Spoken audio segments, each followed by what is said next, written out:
Ezra Chapter 7. Ezra's arrival. After these events, during the reign of King Artaxerxes of Persia, Ezra, Seraiah's son, Azariah's son, Hilkiah's son, Shallum's son, Zadok's son, Ahitub's son, Amariah's son, Azariah's son, Merioth's son, Zariah's son, Uzziah's son, Bakai's son, Abishua's son, Phinehas' son, Eleazar's son, Aaron the chief priest's son, came up from Babylon. He was a scribe skilled in the law of Moses, which the Lord, the God of Israel, had given. The king had granted him everything he requested because the hand of the Lord his God was on him. Some of the Israelites, priests, Levites, singers, gatekeepers, and temple servants accompanied him to Jerusalem in the 7th year of King Artaxerxes. Ezra came to Jerusalem in the 5th month, during the 7th year of the king. He began the journey from Babylon on the first day of the 1st month and arrived in Jerusalem on the 1st day of the 5th month, since the gracious hand of his God was on him. Now Ezra had determined in his heart to study the law of the Lord, obey it, and teach its statutes and ordinances in Israel. A letter from Artaxerxes. This is the text of the letter King Artaxerxes gave to Ezra the priest and scribe, an expert in matters of the Lord's commands and statutes for Israel. Artaxerxes, king of kings, to Ezra the priest, an expert in the law of the God of heaven. Greetings.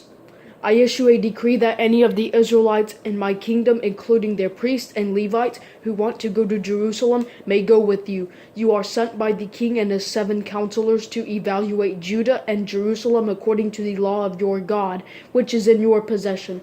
You are also to bring the silver and gold the king and his counselors have willingly given to the God of Israel, whose dwelling is in Jerusalem, and all the silver and gold you receive throughout the province of Babylon, together with the freewill offerings given by the people and the priests to the house of their God in Jerusalem.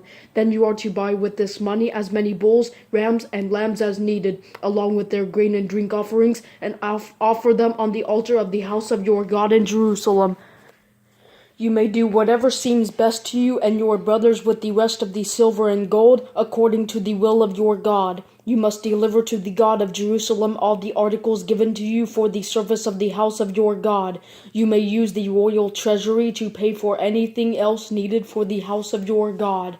I, King Artaxerxes, issue a decree to all the treasures in the region west of the Euphrates River. Whatever Ezra the priest, an expert in the law of the God of heaven, asks of you must be provided promptly, up to 7,500 pounds of silver, 500 bushels of wheat, 550 gallons of wine, 550 gallons of oil, and salt without limit. Whatever is commanded by the God of heaven must be done diligently for the house of the God of heaven, so that wrath will not fall on the realm of the king and his sons. Be advised that tribute, duty, and land tax must not be imposed on any priests, Levites, singers, doorkeepers, temple servants, or other servants of this house of God.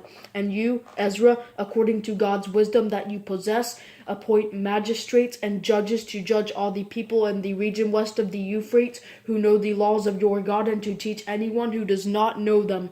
Anyone who does not keep the law of your God and the law of the king, let a fair judgment be executed against him, whether death, banishment, confiscation of property, or imprisonment.